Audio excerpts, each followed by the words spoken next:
Comprehensive NCLEX RN Challenge Exam 8. Question 1. A nurse notes a moderate amount of serous drainage on a surgical dressing 24 hours after surgery. Which of the following is the appropriate nursing action? Notify the surgeon about infection immediately. Leave the dressing intact. Remove the dressing and leave the wound open to air. Change the dressing and document the clean appearance of the wound. Serous drainage, clear/yellowish, is normal 24 hours post-op. The nurse should change the dressing to maintain hygiene and inspect the site. Question 2. Which patient complaint regarding a new fiberglass cast on the right radius would cause the nurse to be most concerned about impaired perfusion? Severe itching under the cast. Severe pain in the right shoulder. Severe pain in the right lower arm. Increased warmth in the fingers. Unrelieved, severe pain in the affected limb is an early sign of compartment syndrome and impaired tissue perfusion. Question 3. An older patient with osteoarthritis is preparing for discharge. Which of the following information is correct? Daily exercise helps decrease discomfort. Joint pain will diminish after a full night of rest. NSAIDs should be taken on an empty stomach. Tylenol is a more effective anti-inflammatory than Motrin. Osteoarthritis pain is typically characterized by wear and tear. The pain increases with activity and is relieved by rest. Question 4. Which patient should not be prescribed alendronate, Fosamax, for osteoporosis? A patient treated for high blood pressure with an ACE inhibitor. A patient who is allergic to iodine/shellfish. A patient on a calorie-restricted diet. A patient on bed rest who must maintain a supine position. Fosamax requires the patient to remain upright for at least 30 minutes after ingestion to prevent severe esophageal irritation/erosion. Question 5. Which of the following strategies is not effective for the prevention of Lyme disease? Insect repellent on the skin and clothes. Long-sleeved shirts and long pants. Prophylactic antibiotic therapy prior to anticipated exposure. Careful examination of skin and hair for ticks. Prophylactic antibiotics are not routinely given before an exposure. Prevention focuses on avoiding tick bites and prompt removal. Question 6. Which of the following indicates the need for discontinuation of N4 line? The patient complains of pain from movement. The area proximal to the site is reddened, warm, and painful. The 4 solution is infusing too slowly when the limb is elevated. A hematoma is visible in the area of the 4 insertion site. Redness, warmth, and pain, phlebitis, require the immediate removal of the 4 to prevent further vein irritation or infection. Question 7. A patient sitting up in bed is dyspneic with crackles in both lung bases after receiving 2 units of blood. Which complication is most likely? Febrile non-hemolytic reaction, allergic transfusion reaction, acute hemolytic reaction, fluid overload. Crackles in the lungs and dyspnea are classic signs of transfusion-associated circulatory overload, TACO, or fluid overload. Question 8. A patient in labor has just received an amniotomy. Which of the following is correct regarding this procedure? Select all that apply. Frequent checks for cervical dilation are needed. Contractions may become stronger and closer together. The FHR will be followed closely due to potential cord compression. The procedure is followed by a gush of amniotic fluid. After an amniotomy, AROM, the primary nursing priority is monitoring fetal heart rate to detect cord compression or prolapse.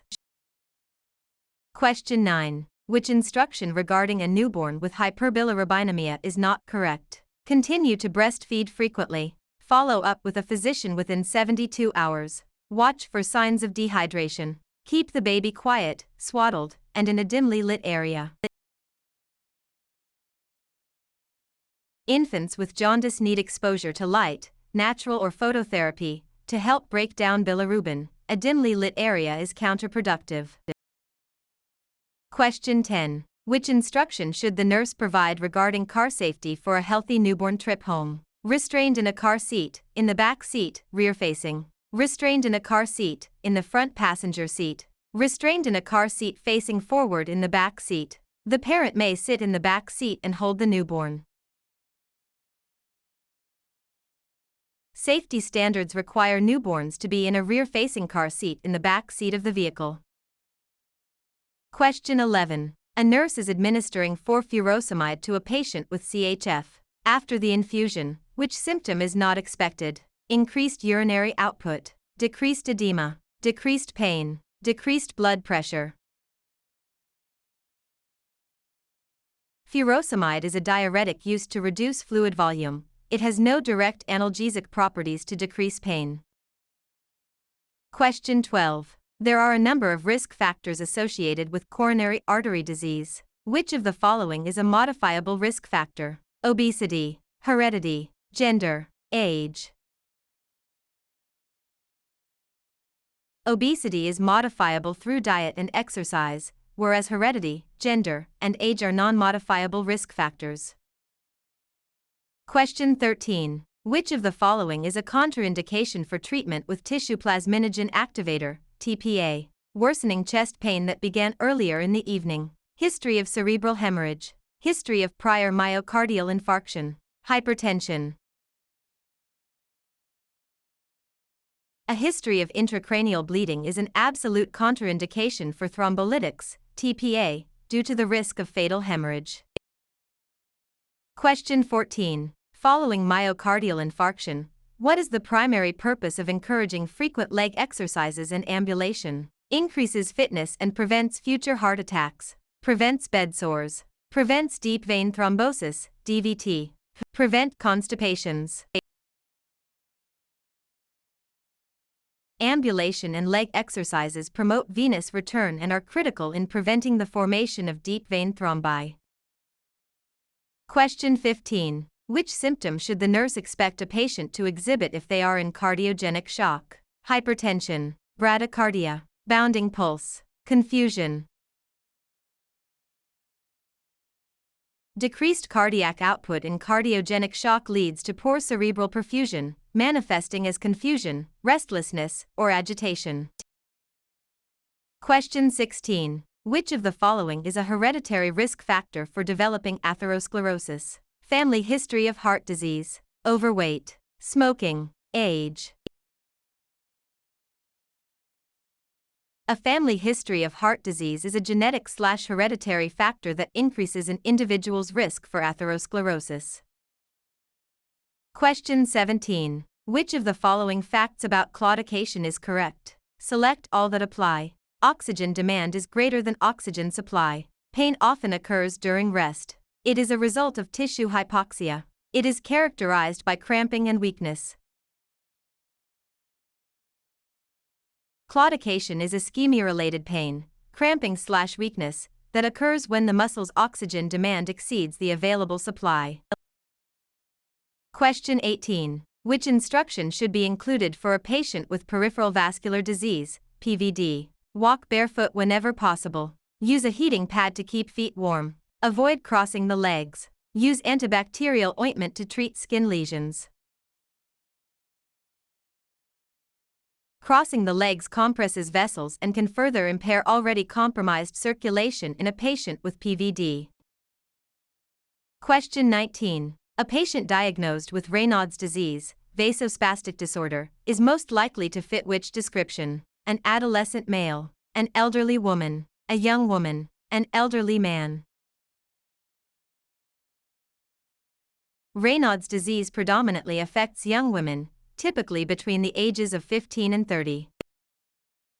Question 20. A pregnant patient on bed rest for 6 days has sudden shortness of breath and chest pain. What is the most likely cause? Myocardial infarction, pulmonary embolism due to DVT, anxiety attacks, congestive heart failure. Pregnancy and prolonged immobility are major risk factors for DVT, which can lead to a life-threatening pulmonary embolism.